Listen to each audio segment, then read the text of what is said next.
Bonjour et bienvenue à cette capsule d'auto-formation sur la classe inversée. Nous sommes très heureux que vous preniez le temps de regarder cette auto-formation et que vous sortiez de votre zone de confort pour explorer comment il est possible de favoriser l'apprentissage des élèves avec la classe inversée. Cette capsule fait partie d'une série de 10 vidéos d'auto-formation sur la classe inversée. Les vidéos sont nivelées selon le degré d'appropriation de la pédagogie et à l'intérieur d'un même niveau, les capsules peuvent être consultées dans l'ordre désiré selon votre intérêt. Encore une fois, au nom des élèves, nous vous disons merci pour votre engagement. On se lance? Alors en gros, la pédagogie inversée est une stratégie pédagogique qui consiste à concentrer le temps de classe pour réaliser les travaux pratiques en enlevant le temps requis pour l'exposé magistral. En réalité, ce n'est pas la pédagogie qui est inversée, mais davantage la démarche d'enseignement. Sans plus tarder, commençons. Lorsque vous comparez ces images, quelles sont les différences entre l'image de droite et l'image de gauche? Je vous laisse ici quelques secondes pour regarder et comparer les deux images.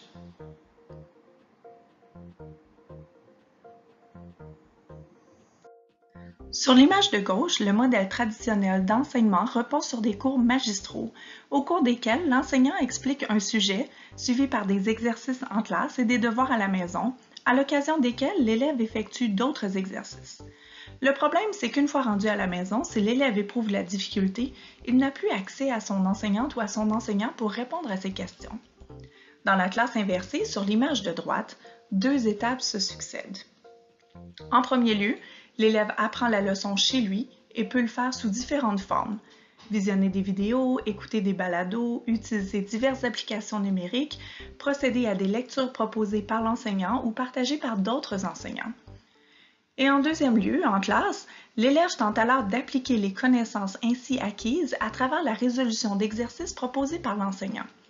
Dans ces conditions, l'attention n'est plus centrée sur l'enseignant, mais sur les élèves qui pourront interagir et s'aider mutuellement.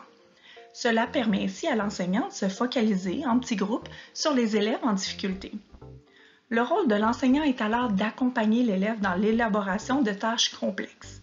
Le temps dégagé en classe peut être utilisé pour d'autres activités fondées sur l'apprentissage, notamment la pédagogie différenciée, mais il permet aussi à l'enseignant d'organiser des activités et des projets de groupe qui vont permettre aux élèves de communiquer.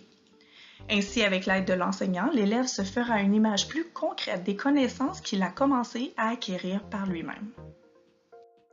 Dans ce visuel de comparaison entre la classe inversée et la classe traditionnelle inspirée de la taxonomie de Bloom, on remarque que la classe inversée nous permet de passer davantage de temps sur les activités de niveau supérieur de la pensée, et ce, à l'école avec son enseignant pour le guider et le conseiller. Les activités de bas niveau cognitif sont faites à la maison et les activités de haut niveau cognitif en classe. Autrement dit, l'enseignant n'a plus à, entre guillemets, enseigner devant son groupe son cours ou la notion. En fait, il passe davantage de temps auprès de l'élève à discuter, expliquer, supporter et orienter l'apprentissage. Il devient une ressource, un guide et un stratège pédagogique. Vous comprendrez que l'élève qui a très bien compris la notion sera amené un peu plus loin et celui qui n'a pas compris le concept va pouvoir poser des questions personnalisées pour éclairer sa compréhension et passer par une démarche plus individualisée. Bien sûr, peut-être qu'il ne sera pas le seul. L'enseignant peut former des groupes selon les degrés de compréhension des élèves pour que tous y trouvent leur compte. Nous aborderons cet aspect plus en profondeur dans la capsule d'auto-formation de la planification de la classe inversée. Donc pour résumer, le cours où les notions sont à visionner en devoir et les exercices sont à faire en classe avec l'enseignant. Il est à noter que la récolte des preuves d'apprentissage se fait simultanément. L'enseignant compile les éléments de la triangulation lorsqu'il travaille en petits groupes avec l'élève, fait des retours en groupe ou travaille en individuel avec l'élève pour constater les progrès et s'assurer que l'élève intègre les éléments de réflexion avec les contenus envoyés. En tant qu'enseignant, mais surtout en tant qu'être humain, le changement n'est pas facile. Nous avons souvent le réflexe de trouver toutes les raisons du pourquoi ce n'est pas bon ou pourquoi on ne le ferait pas. Et la classe inversée ne fait pas l'exception. Il y a cependant plusieurs bonnes raisons d'utiliser la classe inversée de la maternelle à la 12e année. Vous avez sans doute vos raisons personnelles pour vous y intéresser ou pour la pratiquer et c'est fantastique. Le premier avantage de la classe inversée, c'est la maximisation du temps enseignant-élève. Comme on vient de libérer du temps de classe par le visionnement d'une vidéo ou d'une autre plateforme pour expliquer la notion ou le concept, ça nous permet, comme enseignants, un meilleur suivi des progrès et une plus grande connaissance des habiletés de chaque élève, puisqu'on a le temps pour travailler un à un avec les élèves. On part de là où l'élève est après son cheminement autodirigé, puis on le guide pour bâtir sa compréhension du concept. Aussi, la classe inversée nous permet une plus grande différenciation. À la maison, l'élève peut réécouter la leçon autant de fois qu'il le souhaite, et en classe, il peut poser des questions à partir de ce qu'il a compris par lui-même à la maison et chercher les réponses à ce qu'il n'a pas saisi. Et finalement, la classe inversée redonne le pouvoir aux élèves en améliorant ses habiletés de pensée critique.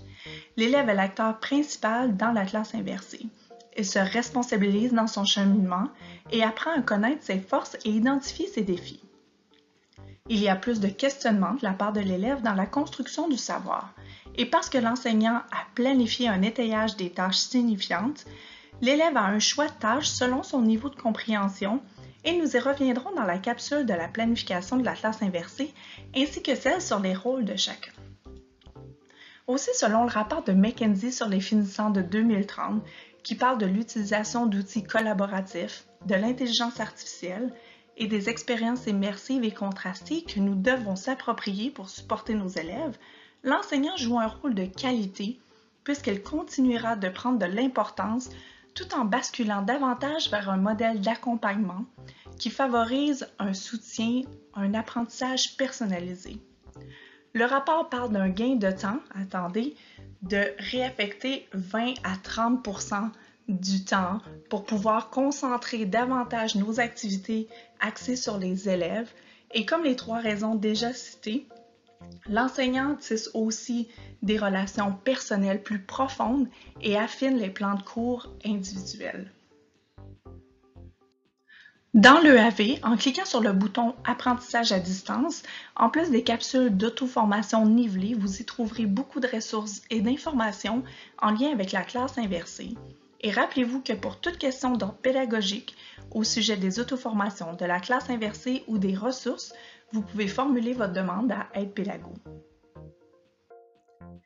Merci beaucoup pour votre temps aujourd'hui. Cette vidéo a été enregistrée directement à partir de PowerPoint. Pour savoir comment faire, veuillez consulter la vidéo sur l'utilisation de PowerPoint en classe inversée.